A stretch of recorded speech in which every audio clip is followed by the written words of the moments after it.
that, but I'm gonna just kick off if that's okay. Okay, cool. So I'm just gonna quickly share my screen. All right. Hey everyone. So welcome to AIS Week Roundtable. Good evening in Tokyo, good morning in LA, and then good afternoon in Milan. So thank you all for joining on time again. So yeah, it's yeah.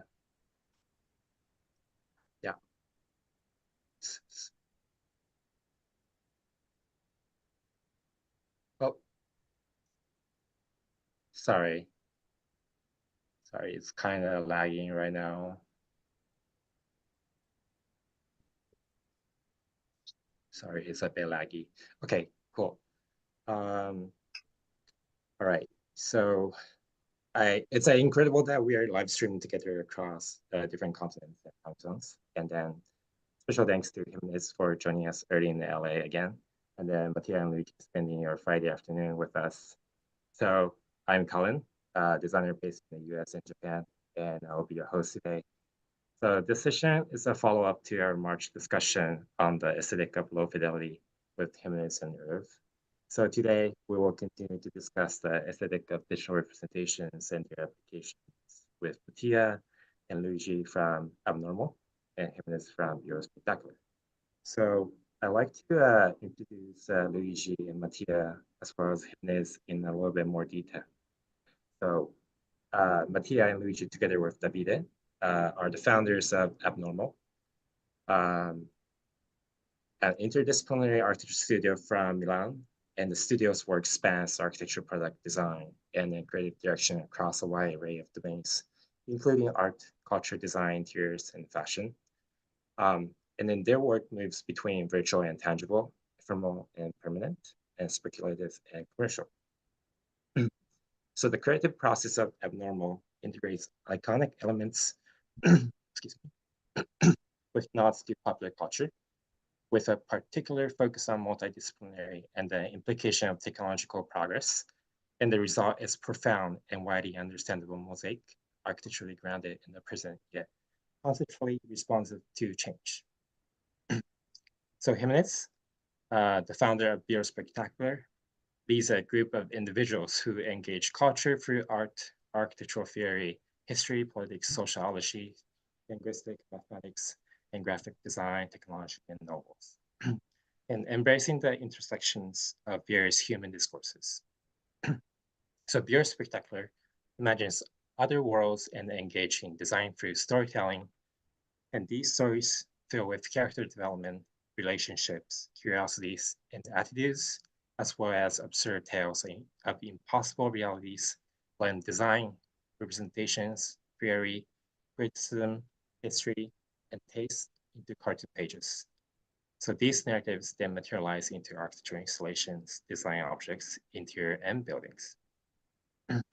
So first time I encountered Abnormal's work was through an introduction by Jimenez while I had his studio.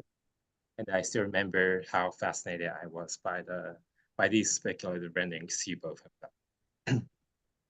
And also interestingly, I think the both images produced by Bureau and Abnormal have some similarities, such as the gradient colors, shellness, anti-physicalities, and certain level of surrealism.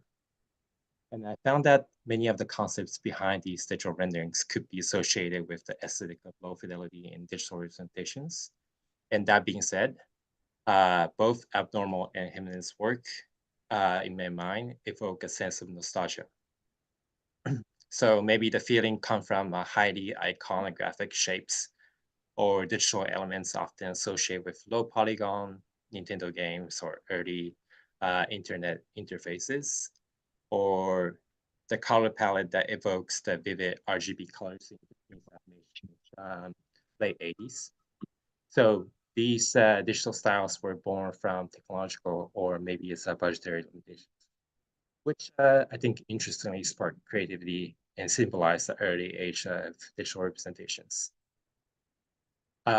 However, nowadays, these are no longer constraints with the increased efficiency of software capable of generating ultra-realistic renderings instantly. And the process that once forced people to use their imagination due to the low resolution has become almost unnecessary, and leading to a situation where we simply accept images as they are. So I believe low fidelity, or let's say the analog digital renderings, are far from outdated. So they are, in fact, a very important expressive technique that stimulates individual identity and storytelling, and leading to a unique building, both virtually in metaverse or physically in reality.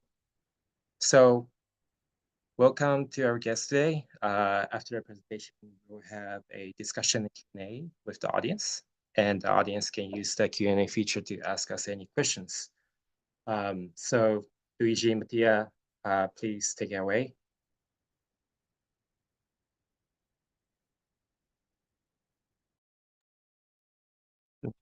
Yeah.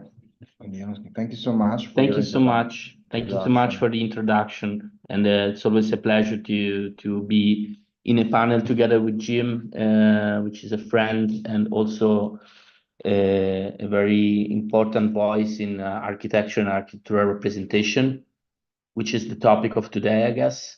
Let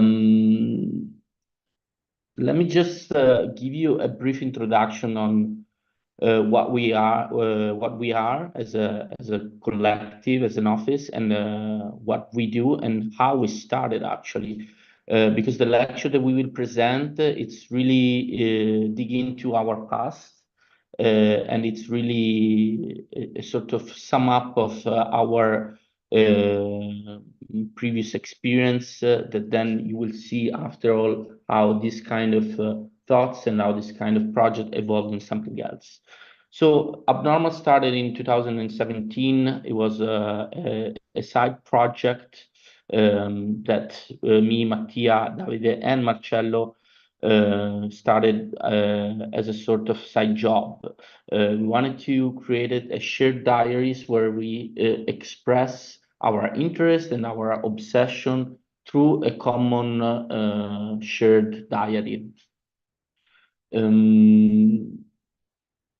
main interest that we shared among the four of us was the intersection between technology and space, and how technology is able to change the perception of space and space itself.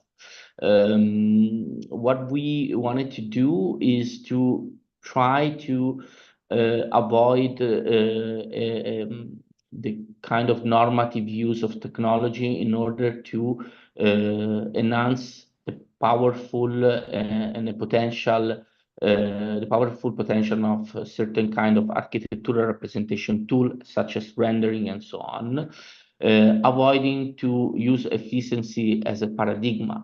So the goal was to neglect the classic muscular photorealism that characterized the architectural representation of the 2010-2020 in order to liberate the narrative potential of certain kind of representation. The way we were trying to avoid the muscular photorealism was through a specific methods that we developed through the year that try to mess up with the layer that create the photorealism and avoid lights and shadows. In order to describe geometry, avoiding lights and shadows, we started to use a particular geometrical definition, which is the normal map, which is a description of a field, a vector field that describes the inclination of the surface, creating gradients and color. The kind of classic output of a rendering is always made out of a different kind of layer that describe each of them as specific elements in the image. As you can see in this slide, you have normal map in the right left corner in the up left corner. And then there are all the other one that somehow we employ to create images. The result is this particular kind of representation where geometry is rendered just out of gradient and color. The way we wanted to create the composition of the image was trying to mesh up and make 3D collage of objects into a three-dimensional space.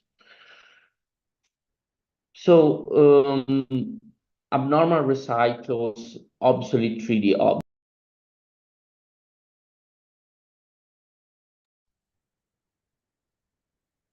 I think they dropped. I think Mattia, you dropped. Okay. Let me oh, are they back? Is it fine? Yeah, Can you hear both us? dropped. You both dropped. Yeah, you guys for a dropped. second, but it's dropped good. briefly. Yeah. Okay, we just freeze for 1 sec. Can I go on? Is everything okay? Yes. It's good. Cool. So what was I saying? Abnormal recycles obviously 3D objects. Through our experience as architects, we often have been part of large team of designers, and we were often the guys that were dealing with architectural representation and with 3D modeling. And as often we were in charge of designing concept and designing of the first phase of a project. And this kind of phase, it's the most important in projects because it's the one that lets you express the most. And what happened is that we're kind of laying down our formal obsession, our ideas, but all these shapes were kind of neglected and disappeared through the design process.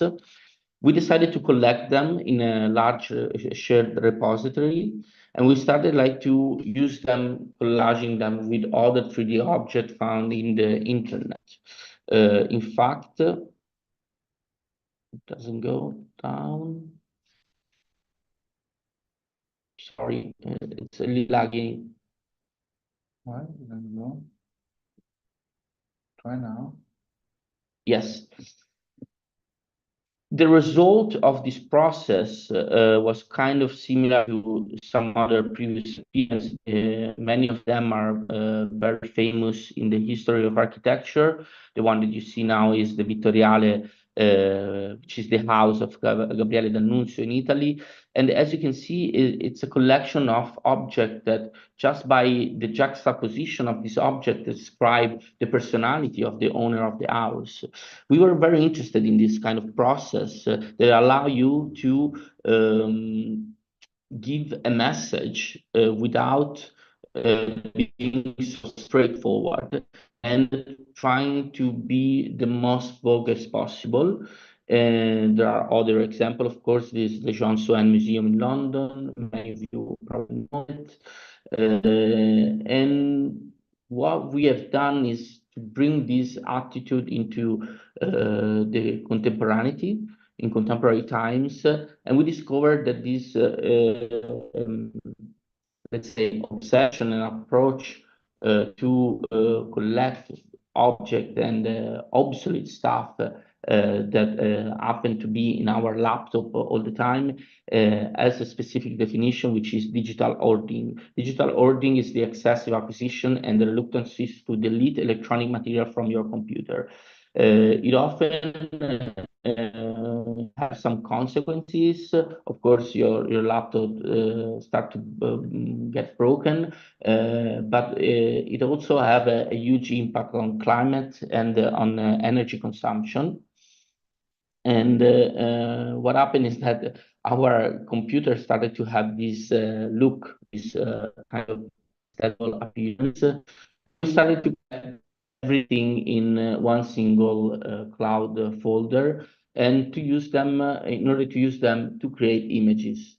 Suddenly enough, we realized that these 3D collages were all pointing to the same weird intersection between internet, gaming, and religion.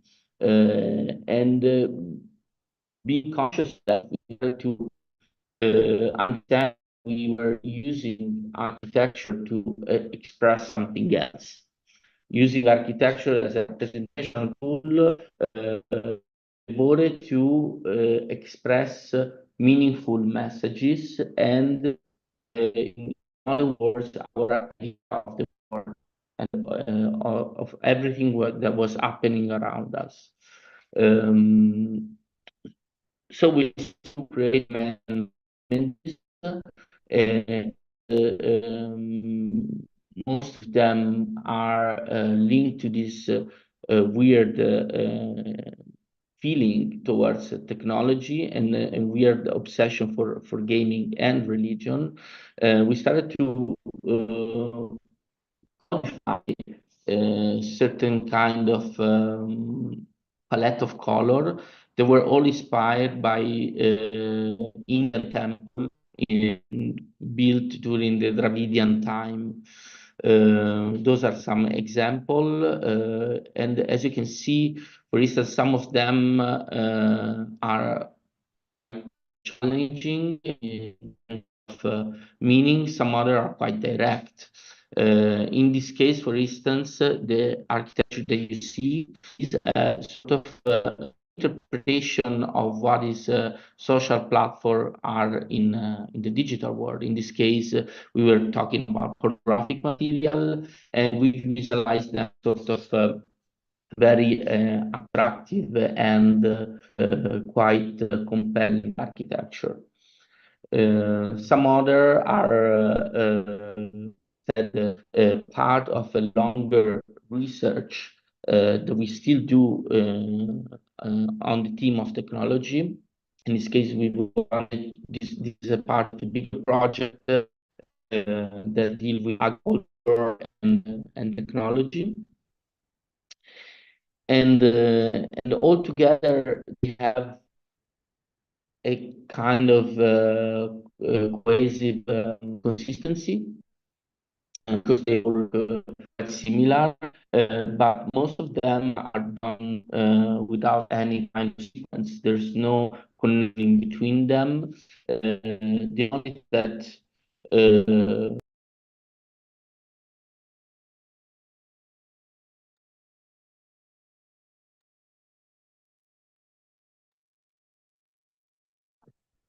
Yeah. Yeah. Okay. Okay, they're back again.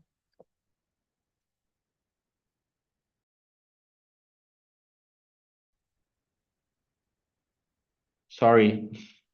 No worries, technology no is worries. It happens. it's not Yeah. it's challenging us. What I was saying. So we produce until today around 200, 300 images. Each of them can be experienced single art. But if you see all of them, of course, you realize that they all have the same kind of appearance, but they also the same kind of meaning somehow. You can choose the image that you like the most, and you can create your own story. That's how we wanted to put our work. And also, since it's a lifelong work, because it doesn't stop, and we still do that every now and then. We wanted to produce something that can be updated all the time. And so chronology was kind of a limitation for us. And since we diffuse this image through social networks and platforms such as Instagram, Facebook, and so on, we find that the chronology of the platform was a sort of limitation, was an obstacle, and we kind of wanted to give another way of experience these digital images. No, should go. Maybe PowerPoint is not the best. Try now. Yes. Thus, we couple the image with some small text in order to give another tool to the visitor to understand the topic. At a certain point, we started also to play with it, to make the text more how do you say, more cryptic and more mysterious somehow. And they become small poems.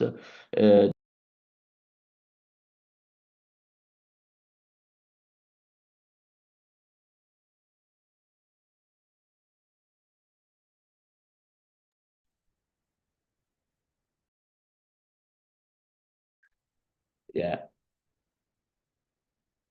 Prova a togliere la cavolo di cosa dello schedule. Yes, sorry. Prova a togliere la telecamera. We will try with this without camera. Maybe it's better. Okay, so yes.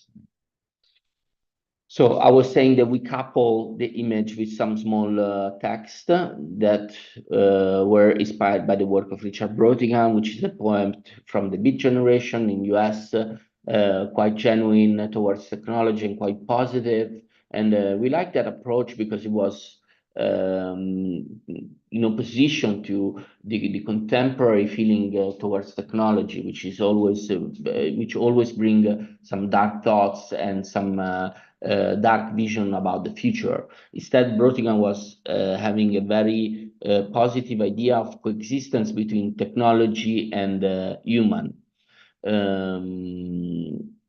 And so, well, from the digital world, we started to, since the project Abnormal Story became quite relevant around the world of architecture, we started to get commission from a museum, from a cultural institution, from biennales, triennales around Europe. And we started also to experiment in the physical world. And I will leave the word to Mattia. So, yes, as Luigi was mentioning, after a couple of years of producing these digital images and this basically graphic novel, let's say digital graphic novel, we were invested by this crucial point of change in which we had to start dealing with physical space. And so we were struggling with the idea of translating our images and our virtual scenarios into real life environments, real life objects, etc., etc. I think it's something that we can discuss later also with Jim, because I'm sure that he had to, and he's still facing the same thing of us. So in general, this is the first commission that we received. It was from a museum in Basel, Switzerland, called the Architectural Museum of Basel. We had to produce this image that was the manifesto for the exhibition and also became a physical installation. So this is an image that talks about density, urban density, because that was the topic of the exhibition, the quality of living in an urban, dense environment. And so our first iteration in the real world was a portal made of fabric in which our image was printed and then was the entrance for the exhibition. So people had to pass through this 5 piece of banners, like 4-meter high, and after this portal, they were immersed in the rest of the exhibition. And then, as you can see, of course, it was very literal. It was the use of the image itself. We then had to experiment with other way to translate our research into space.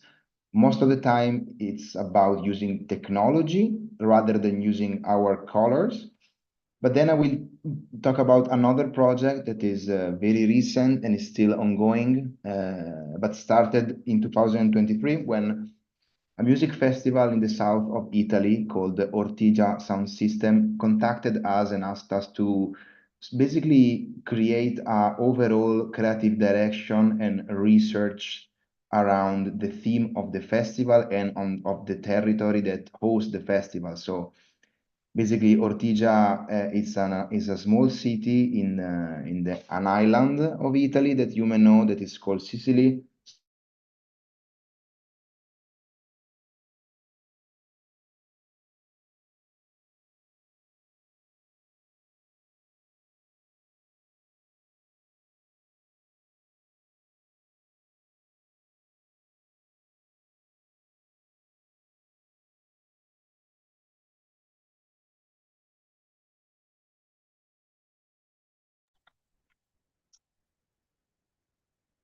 Cullen, I guess. Hey,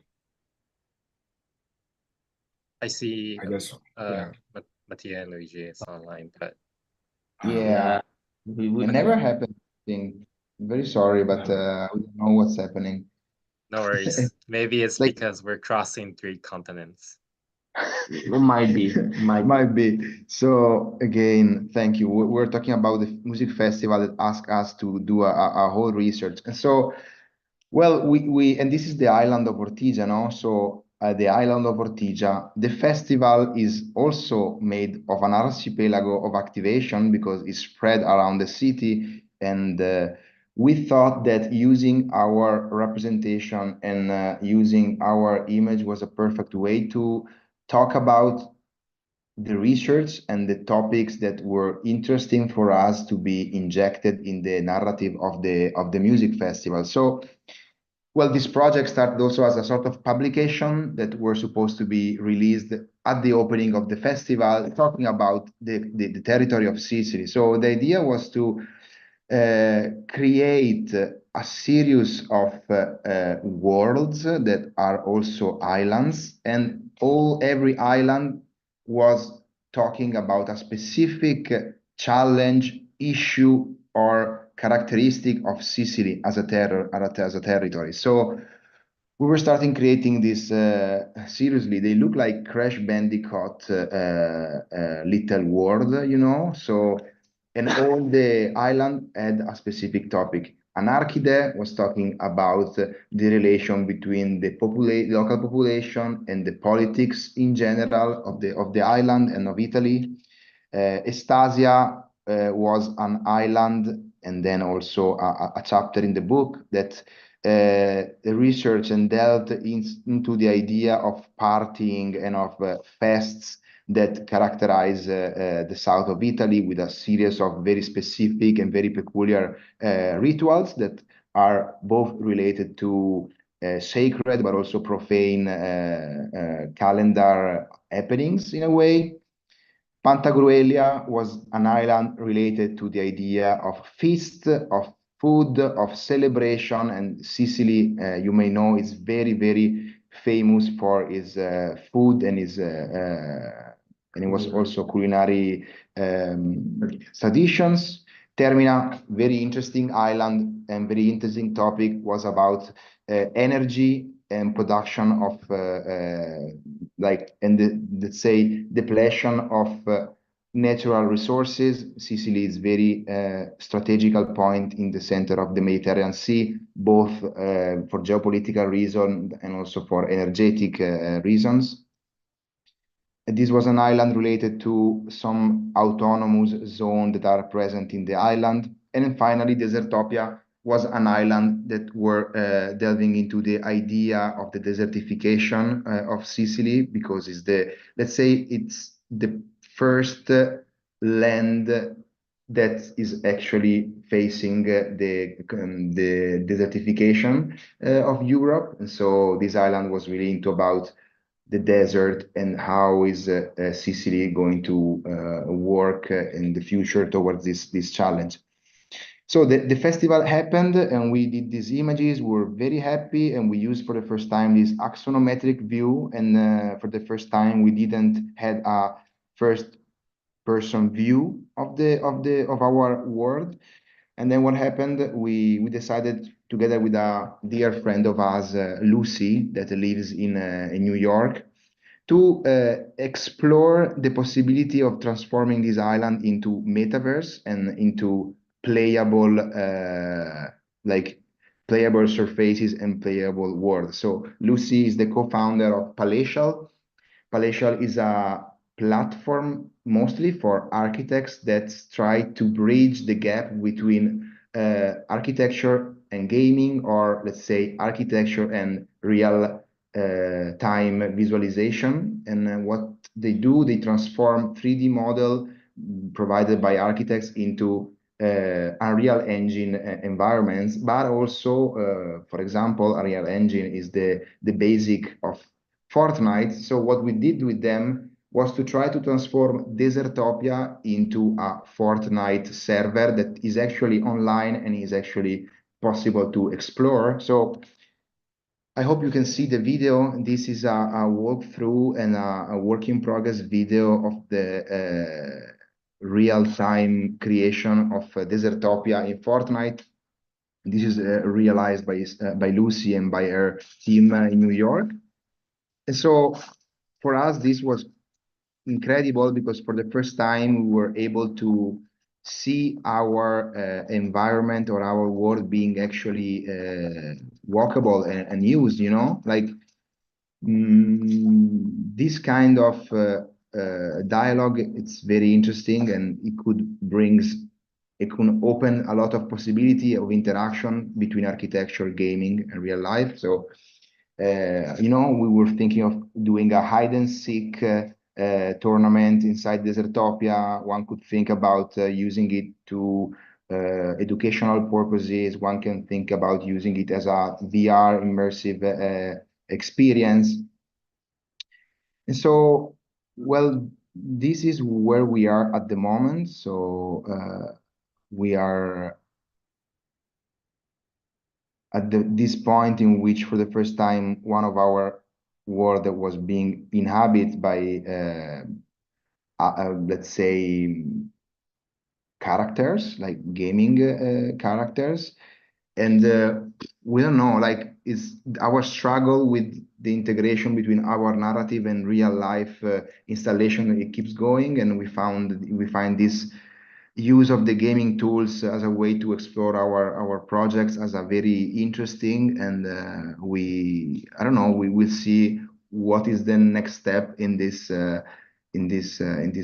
development. And also we would like to open up the discussion and also hear what's your thought about this, and also what do you think?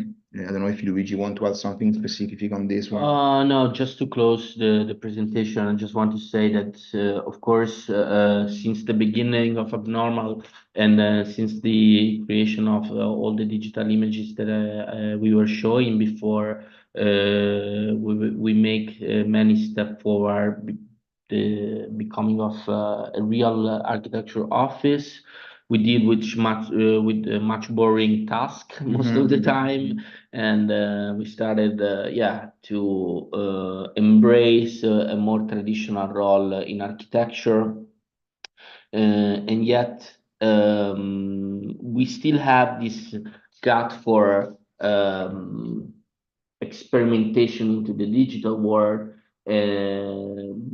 but we think we day by day become less contemporary and more obsolete, more nostalgic, as you were saying, because this kind of aesthetic that we experiment back in the 2018, 2017, and that was the trend at that moment. Now it's becoming a sort of historical moment.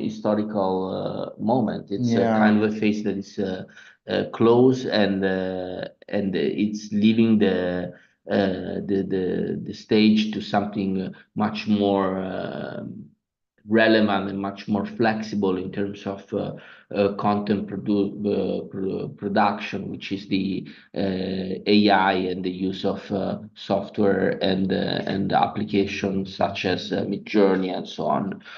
We are experimenting with that, and we embed them into our design process. We use them at the beginning of project to prepare mood board for the clients most of the time, but we are curious to see what are the development in the next in the future, because it's a very intriguing and powerful tool that are day by day becoming more sophisticated and more complex, and somehow we see that we behold that in the future the role and the work of the architect will be drastically transformed in something else that is much more similar to some kind of artistic director that decide through his own word the image that you want to produce. And with this consideration, I will conclude the presentation. Thank you so much, and I will leave the stage to you. Thank you. Thank you so much, Mattia, Luigi. That was an amazing presentation. I personally very sorry for the problem for the no worries. problem. It was great. But yeah, I'm very personally curious to see the mood board that you created in Midjourney, but hopefully we can have another session and talk about that later. But, cool. So thank you. And then Jimenez, are you ready? Please feel free to. Yes, I'm ready. Yes, I'm ready. Yeah, but you need to share before. Okay, great. Okay. Thanks. All right, so you can all see. Yeah. Okay. So about almost 3 months ago, we had an opportunity to have this conversation. So today I'm just going to be doing a speed run recap plus a few new images maybe or so. I just want to, before I begin, I want to say how much I love Abnormal's work. Every season when I teach, sometimes I would do this exercise. I would talk to my students about, who are some of the architects that really influence you, that you look at, that you care about, and who are some of the contemporary architects that you're really paying attention to. Throughout the last 10, 15 years, whenever I teach, my opinion changes a little bit every year. For 3 or 4 years, it was Mayo from Spain that was on my mind, or Space Popular, from England/Spain. But for the past 3 or 4 years, it's been consistently Abnormal that's on my mind. And I just, wanted to say how special it is to have a chance to share this forum. And I hope someday we can do it in person, because, today, if it doesn't demonstrate anything else, it demonstrates the importance of LAN parties. Okay, so what's the issue with, I guess, this kind of digital aesthetics, right? We're talking about, if you Google metaverse, something like this always comes up, right? Something like this. I don't know why this is like a generic image of the search metaverse. And I believe I have a few answers for precisely. One being nostalgia and sincerity, waves of retro waves. 2 being dreams and surrealism, the aesthetics of no place. 3 being the materiality of chill or no cool. And 4 being the digital dusk and dawn with a tinge of sadness. Okay. And I'll show most of these things without my own work, but then in the last segment, I'll briefly show my own work. I want to finish this thing as quickly as I can so we can leave at least 10, 15 minutes, 10 minutes for discussion. Nostalgic and sincerity, waves of retro waves. again, why is it that, what are the qualities when you look for these kinds of images? This is from the movie Kung Fury. There's a deep perspective. There's something about magenta and cyan, or some type of, receding skyline with colors that changes color. There's something about, superimposition of translucency and some type of very nostalgic figure. And, I want to attribute all this to Maria Takeuchi. We've talked about this last time. An icon in the 1980s of city pop from Tokyo, because her work eventually, when it was rediscovered in the 21st century, began to inspire these kinds of projects. On the left here, it's a short YouTube video called "Nobody Here," and on the right, it's the first album cover of something that we can definitely call vaporwave.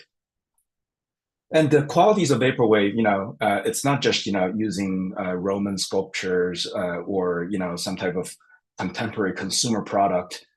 There's even a kind of similar to what Abnormal calls digital hoarding. There's a kind of a quality of abundance to the consumer products, almost as though we're trying to physically recreate a kind of Gursky abundance, a kind of maximalism, if you will, right?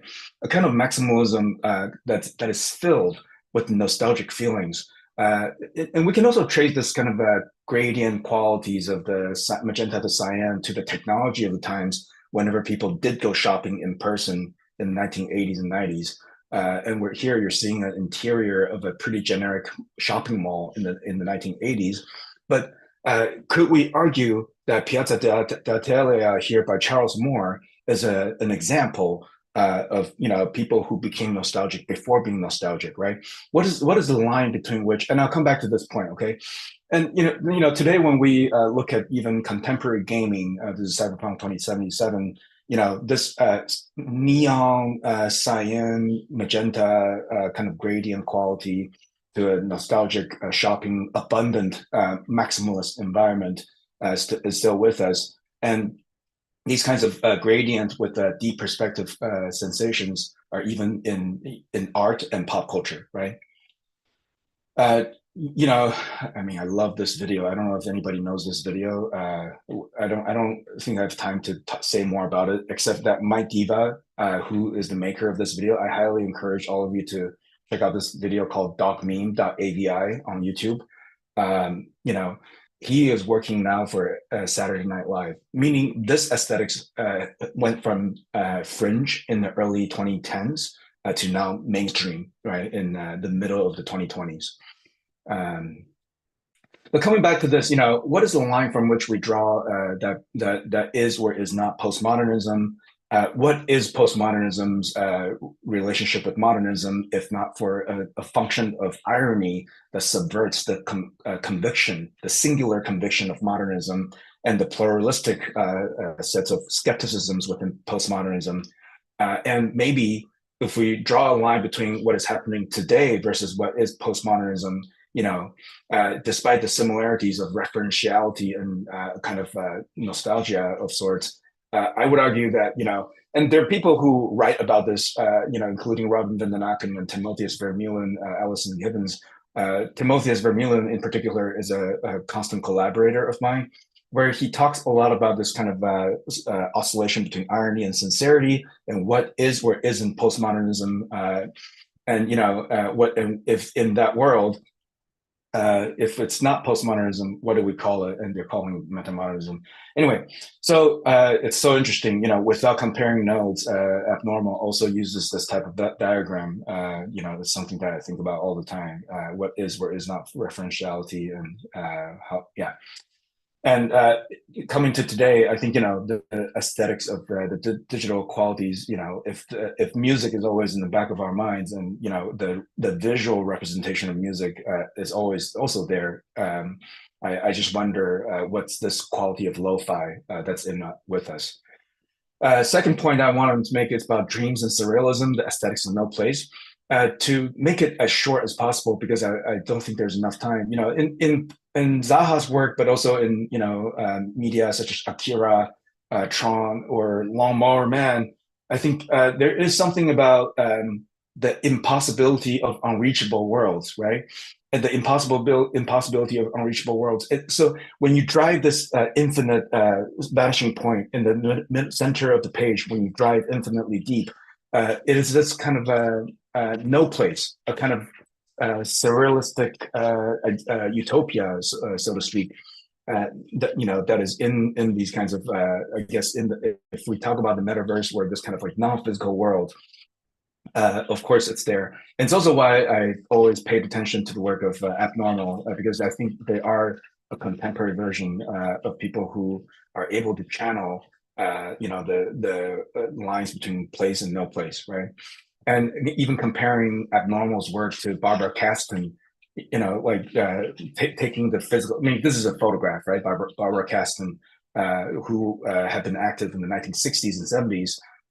There's something about the reconstruction of the digital image from physical objects, right? Like she collages these things from physical, by shooting them in the physical world and reconstructing them into the digital world, and comparing that to Abnormal's work, which is born out of the digital world, but shares qualities of the kind of placelessness or the no place quality of the digital sensation.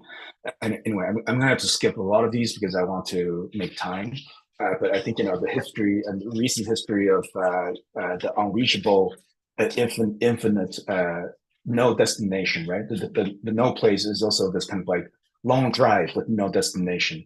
And this kind of relationship between what is utopia and can it be reached. I also, think a lot about, the presence of vanishing points or without vanishing points. It's so interesting that, Abnormal also mentioned Fortnite, because I guess, first-person shooter is a little different from the open world of Fortnite, but this is a gameplay shot of Doom, right? Where the vanishing point is at the center, and you continue to, I guess, journey in this unreachable world. But you need his face. You need his face to know who's looking at what, and you also need, I guess, the attributes of who's looking at what as they look at the thing. Meaning, the moment that there's a vanishing point, there's a subject, right? And the subject's relationship with quantitative qualities, which is here. Like these are measurable qualities about the subject. It's still with us, right? It's still with us, the quantitative qualities of the subject. And this also leads me to be thinking about one of my favorite games, which is Age of Empires 2. Unlike the unlike the first-person shooter or open world real-time strategy, which RTS, sorry, this is RTS. I also selected Sicilian civilization here to match, Abnormal's presentation. Here, this is without vanishing point, right? And so why is Age of Empires 3 far less successful? And I often wonder, it's because they introduced the vanishing point in a world that should not be with a vanishing point. And when you need a vanishing point, it's a particular type of relationship with subjectivity. And when you mistakenly introduce a vanishing point when there should not be subjectivity, this is where, it says a lot about, I guess, the role of representation and who is looking at what. Anyway, so when we choose to introduce vanishing point or remove vanishing point, I have to say this is always on my mind. Okay. The third point here is about the materiality of chill, which is cool. I don't know if I can say that much about it other than, in the early 20-teens, when Bob Somel, Sam Jacob and company successfully allowed almost everybody to have a relook at what are the potentials of postmodernism that was not fulfilled. We had a deep look at the work of Neutling's Redeck architects. We relooked at Peter Eisenman's work, but the way in which Somel and Sarah Whiting talked about the look of somebody who is rehearsing in the case of Robert De Niro, or somebody who does not rehearse but just embodies. In the case of Robert Mitchum, what is cool, right? Bob Somel was asking, what is cool? He was arguing that Robert Mitchum is cool because you don't know if he's going to shoot. Robert De Niro here is hot because he is practicing to shoot, right? And so this, I'm also arguing that the presence of reflectivity in the, when you look at the metaverse images, there's the role of reflectivity also really matters. And I also argue that maybe the idea of glass that reflects the sunset of Los Angeles is really part of this idea of the not cool or no chill, but or the sensation of chill, right? How does one have a chill environment if not for the glass that reflects back the world that we already live in? Here's an image of the sunset of Los Angeles. Okay. Lastly, I want to say something about the digital sadness, okay, the tinge of sadness of dusk and dawn. You know, life before Zoom and life after Zoom has had a big impact on ways in which architects talk to each other about their work. Again, this I would argue is a LAN party. I mean, today we experience the, qualities of lag on Zoom when we cannot have a LAN party. But now we can't have. I mean, now we're so used to not having a LAN party because the idea of a Zoom world, or a kind of like non-material world, the digital world. We know how to do it. We know how to do it, but we also know there's a feeling of sadness to it when we cannot be together. And I think it's now built deeply ingrained. This is one of the last workshops I did at UCLA before I left, where we really took Zoom seriously since we were in the middle of a pandemic. And what is Zoom? What's your personal background? What's your personal perspective? If the idea that all of us are individually the protagonists of our own movies, and in this point in time, in this flattening moment when all of our movies are coexisting with each other's movies, I would say, to relinquish the idea that you are the center of the universe and to share your universe with so many other people's universes. Is it sad or is it happy? I hope it's a little bit of both. And I think, this is kind of a last point I want to make. And it's also why, when I show these images of the deconstructed frames, and sometimes I rethink at the actual comic books I used to draw. And the idea of subjects being viewed from the multiple frames on the same page, especially when it's without text. I find that to be maybe where we are, maybe because the Zoom that we're looking at, the Zoom screen we're looking at right now, with multiple frames, are a kind of comic book to me. All right. Lastly, just to show a few images of Bureau Spectacular that is retrowave, no place, no cool, and a little sad. We're doing some building projects. We're doing some more installation art. We're playing around with this kind of gradient. We're thinking of buildings as monsters and musical instruments. And when the gradients show up between day and night, or the gradients are built into the photo shoots, I think this is often on my mind. But also the idea that, these kinds of subjects, which are the buildings, if the buildings in themselves are the subjects and the characters, do the body language of the characters also exude kind of a quality of their personality? And if the buildings in themselves do, can we learn something about whether or not, the bodily posture is a structural problem, and what can we do with the structural problem to make people slouch, look bad, and loll, stoop, hunch, sag, droop. I have to say, even when I write about my own works, I sometimes, like in a moment like this, I realize, this word normal is always on my mind. And it's maybe also particularly why even the naming of the practice abnormal resonates so much with me, because I'm always thinking about what is or is not normal whenever I do these things. Like right now we're developing a monster story with a bunch of things that resemble monsters. Some of the monsters may hopefully take on some materiality, and others, the materiality is a transformation of other materialities.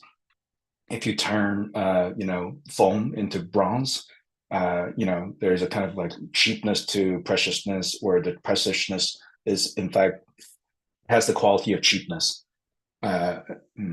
Okay, so I'll just finish up by saying this one story about the Building 1 Wilshire, which is a what do you call it, a server, right? This building looks like an office building. It's a real building in downtown Los Angeles. It looks like a server, okay? But this building is a part of the skyline of downtown Los Angeles, and the skyline is inside of a window. And this window is inside of a room, which is inside of a model. And this model is inside of a photo shoot, which is inside of somebody's computer. This computer is inside of somebody's office, which is inside of a file. This file is inside of a network of files, which is inside of a server. This server is inside of a network of servers, which is inside of one Wilshire. Okay, thank you very much. Great. Thank you so much, Jimenez. Always fascinating to see your presentation. Thanks for the recap from the previous session. So I guess we have many things to digest and amazing presentation on thermal and Jimenez. So as far as I know, we have few questions from our audiences. Should we jump into the discussion with these questions? Is this good? Okay. So first question, could you talk about the connection between your representation style and the build work? Actually, this is for both of you, for all of you, sorry, Jimenez and Mattia, Luigi. Yeah, can you repeat, please, the question? Yeah. Yes. Could you talk about the connection between your representation style and the build work? I guess you briefly mentioned this at the beginning, and then I know you are a bit struggling with this process, but I see that a lot of things came true. So could you maybe reiterate and see a bit more? Okay, so I will try to answer anyway, also with the lagging. Let's do it. Yeah, it's one of the problems very with frustrating. metaverse thing. But anyway, it doesn't work, the metaverse, honestly. So your question was about the connection between our representation style and the kind of project that we are doing recently, right? Correct. Okay, that's quite a very deep question, and it requires an entire book, in my opinion, because it really is into. I think we could explain how we naturally involve our representation style in our design process, saying that our clients are mostly fashion brands and commercial clients that require to have a strong narrative.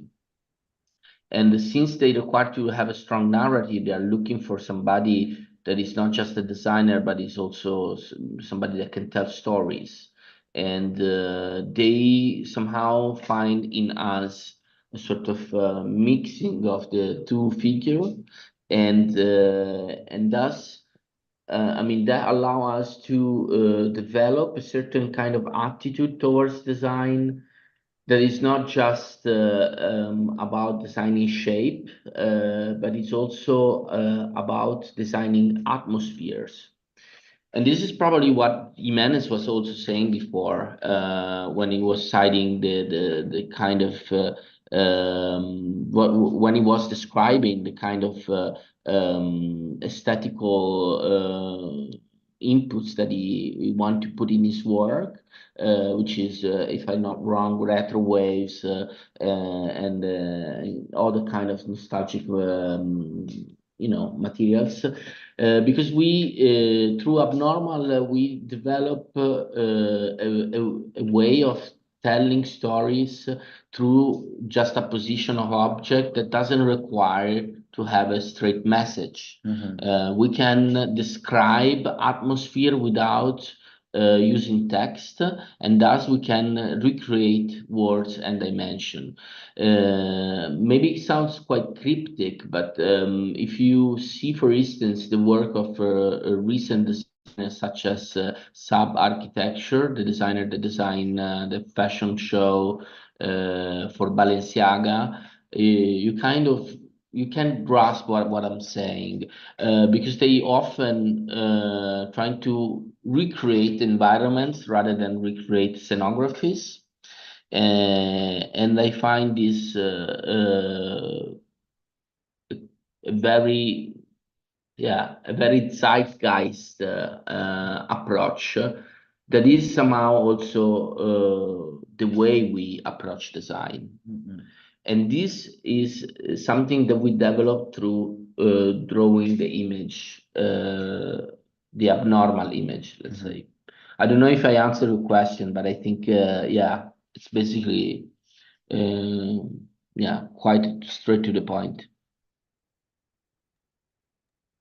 Yeah, I mean, I just super quickly, I think like available material and how can that be translated to from the renders and kind of representation. You know, like I sometimes wonder about the early work of Frank Gehry, who just went shopping at Home Depot, but then, you know, the like, let's say, very stupid application of Home Depot things. Sometimes I think about this more and more these days, right? Like with this very stupid application of septic tanks and dry wells, you know, like is there maybe an amateurism to the expertise, or like an expert amateurism? Sometimes I think about whether or not that's possible. And at the moment, I'm trying to channel this sensibility of expert amateur. Yeah.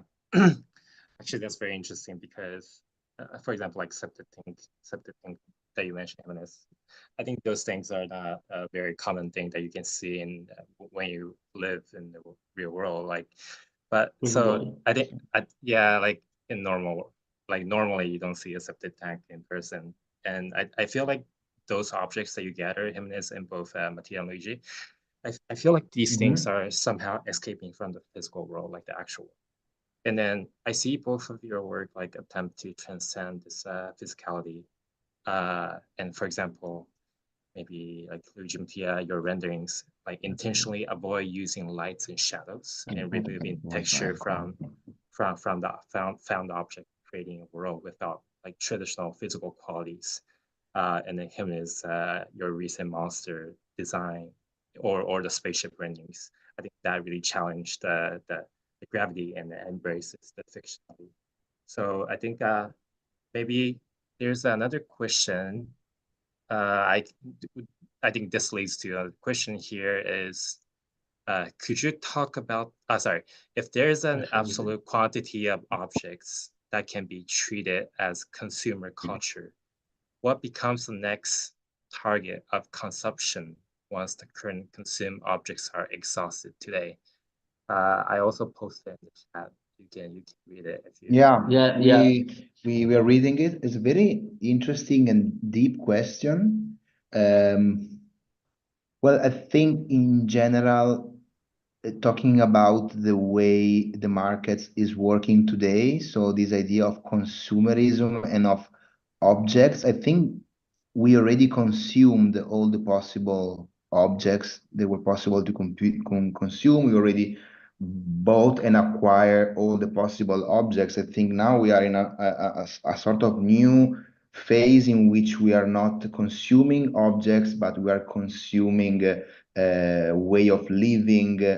We are consuming atmospheres. We are consuming identities that a different kind of brands or corporation try to sell us. So in general, also what we do in our work recently, what we call narrative, it can also be called marketing by some other ones, and it's very unsettling for us because we realize that we sometimes use our brain and our skill set and our fantasy and our narrative to help clients to sell things. And that's something that we are dealing in the last couple of years. So when, as abnormal, we entered a market, meaning enter the system in which you provide works to get back money, we realize that our practice has sometimes been problematic in a way of using our skills to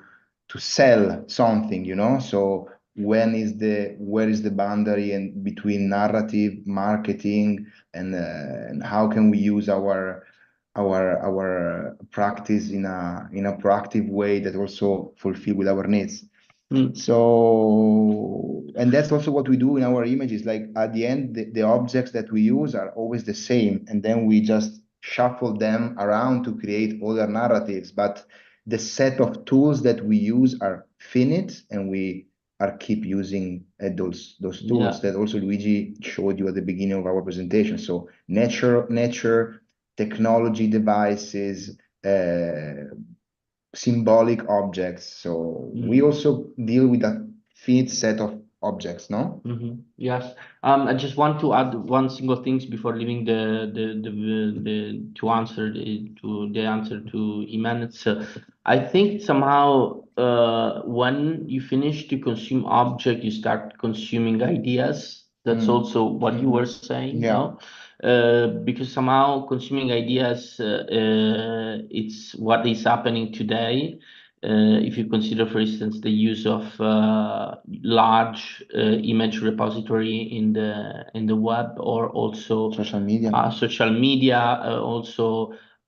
artificial intelligence, for instance, and that's what's happening today. No one can invent anything anymore, and we are still in this long cycle of rebooting old ideas and old image. So just to give you an answer to your question. Yeah, I mean, just no, I love the answer from Abner, but just super quickly, I don't know that we will exhaust. How should I put this? I think as long as Homo sapiens don't go extinct, we will just find new ways to consume. We'll always just find new things to consume. In other words, I think we will just evolve in the methodologies and the subject matters of consumption. I don't think about, I mean, if we exhaust something, it'll just be something new. I believe that anyway about humanity. Okay. Yeah, sorry. evolution theory. Yeah. Great. Thank you for answering this question, Luigi and Jimenez. Actually, unfortunately, I think we're running out of time. I think we're already past like 6 minutes, but I guess I would take that question as a wrap. So I would love to continue the conversation, but big thank you to our guests today, Jimenez, and then great presentation and great conversation. I think we should continue this conversation. I know 1 hour is not enough. There's so much more to talk about. Around the world. There's so much, so much more to talk about. Yeah, we need to have a LAN party. Yeah, let's do a LAN party in Japan. Let's do it on Age of Empires 2. Let's play Age of Empires and talk. That would be fantastic. Yeah, no, I want to talk to you guys about Age of Empires. Oh, definitely. I will go to download straight away after this call. Age of Empires 2. I remember. Such a magic video game. Yes. Well, thank you very much. Thank you for having us. It was a pleasure, and I hope to see you soon somewhere. And please text us and send us an email if you need some more information and that you want to ask some more question, of course. Yeah, of course we'll share, and then hopefully to meet you in person. Yeah, Luigi. Yes. Yeah. Thank you so much. Yeah. Ciao, Jim. It was a pleasure. Yeah. Bye. Bye. Ciao. Ciao. All right. Ciao. Thank you all. Thank you. Bye. Ciao.